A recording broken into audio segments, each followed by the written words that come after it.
Friends, ನೀವು ನೋಡ್ತಿರೋ mini log ಅಲ್ಲಿ ಇವತ್ತು ಬಂದ್ಬಿಟ್ಟು ನಾನು ಓದಿರೋ ಡಿಗ್ರಿ ಕಾಲೇಜ್ ಅಲ್ಲಿರೋ ಸ್ಟಾಫ್, ಟೀಚರ್ಸ್, ಫ್ರೆಂಡ್ಸ್ ಹಾಗೆ ತುಂಬಾ ಜನ ಅಲ್ಲಿ ಕಾಣಿಸ್ತಾರೆ. ಯಾರಂತ ಹೇಳ್ತೀನಿ, ವಿಡಿಯೋನ ಕೊನೆವರೆಗೂ ನೋಡಿ, ಮಸ್ತ್ ಮಜಾ ಇರುತ್ತೆ. ಫ್ರೆಂಡ್ಸ್, ಇವತ್ತು ನಾನು ಡಿಗ್ರಿ ಕಾಲೇಜ್ ಎಂಟ್ರಿ ಆಗ್ತಿದ್ದಂಗೆ ನನಗೆ ಒಬ್ಬ ಅಜ್ಜಿ ಕಾಣಿಸ್ತಾರೆ. ಈ ಅಜ್ಜಿ ಬಂದ್ಬಿಟ್ಟು ನನಗೆ ಫೇವ್ರೇಟ್. ಸೊ ಈ ಅಜ್ಜಿ ಜೊತೆ ಸ್ವಲ್ಪ ಮಾತಾಡ್ತೀನಿ, ಏನಂತ ನೀವೇ ನೋಡಿ. ಅಜ್ಜಿ, ನೀನು ನೋಡೋದಕ್ಕೆ ಸಖತ್ ಫಿಗರ್ ತರ ಕಾಣಿಸ್ತಿದ್ದೆ ಅಜ್ಜಿ. ಯಾವ ಮದುವೆ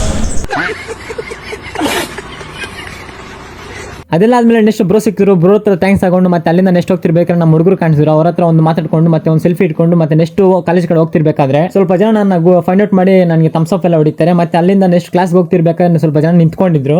ಈ ಒಂದು ಅದ್ಭುತವಾದ ಕ್ಷಣಕ್ಕೆ ಭಾರತವೇ ಸಾಕ್ಷಿಯಾಗಿದೆ. ಅದೆಲ್ಲ ಆದ್ಮೇಲೆ ನೆಕ್ಸ್ಟ್ ಆಂಟಿ ಹತ್ರ ಹೋಗ್ತಿರ್ಬೇಕಾ, ಆಂಟಿ ಏನ್ ಹೇಳಿದ್ರು ಗೊತ್ತಾ ನಿಮ್ಗೆ?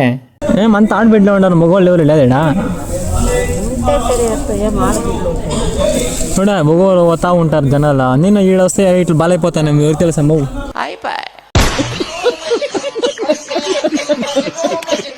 ಆಯ್ತು ಅಂತ ಹೇಳಿ ನೆಕ್ಸ್ಟ್ ಬೇರೆ ಕಡೆ ಟೀಚರ್ ಹತ್ರ ಹೋಗ್ತಿರ್ಬೇಕಾದ್ರೆ ನೀವು ಒಂದು ಸಾಂಗ್ ಹೇಳಿದ್ರಿ ಸರ್ ಅಂದ್ರೆ ಸರ್ ಏನ್ ಹೇಳಿದ್ರು ಗೊತ್ತಾ? ನಾನು ಹೇಳಿ ಸರ್ ಯಾವ್ದು ನಮಗೋಸ್ಕರ ಸ್ಟೂಡೆಂಟ್ ಬಸ್ ಒಂದು ಹಾಡು. ತುಂಬಾ ಥ್ಯಾಂಕ್ ಯು ಸೋ ಮಚ್. ಸರಿ, ಇದೆಲ್ಲ ಆಯ್ತು. ಸರ್ಟಿಫಿಕೇಟ್ಗೋಸ್ಕರ ಬಂದಿದ್ದೀನಿ, ಹೋಗೋಣ ಅಂತ ಹೇಳ್ಬಿಟ್ಟು ಅಲ್ಲಿಂದ ಹೋಗ್ತಿರ್ಬೇಕಾದ್ರೆ ಕ್ಲಾಸಲ್ಲಿ ನೋಡಿದ್ರೆ ಯಾರು ಇಲ್ಲ. ಮತ್ತೆ ಸ್ಟಾಫ್ ಅಲ್ಲಿ ನೋಡ್ತೀನಿ ಯಾರು ಇದ್ದಿಲ್ಲ. ಮತ್ತೇನ್ ಮಾಡೋ ಅಂತ ಹೇಳ್ಬಿಟ್ಟು ನಾನು ಡೈರೆಕ್ಟ್ ಆಗಿ ಹೋಗ್ಬಿಟ್ಟು ಮತ್ತೆ ಅಲ್ಲಿ ಸರ್ಚ್ ಮಾಡಿದೆ. ಕೊನೆಗೂ ಒಂದು ಸಿಕ್ತು. ಮತ್ತೆ ಅಲ್ಲಿಂದ ಯಾರೋ ಸರ್ ಬಂದ್ರು. ಮತ್ತೆ ಸರ್ ಹತ್ರ ಒಂದು ಸೆಲ್ಫಿ ತಗೊಂಡು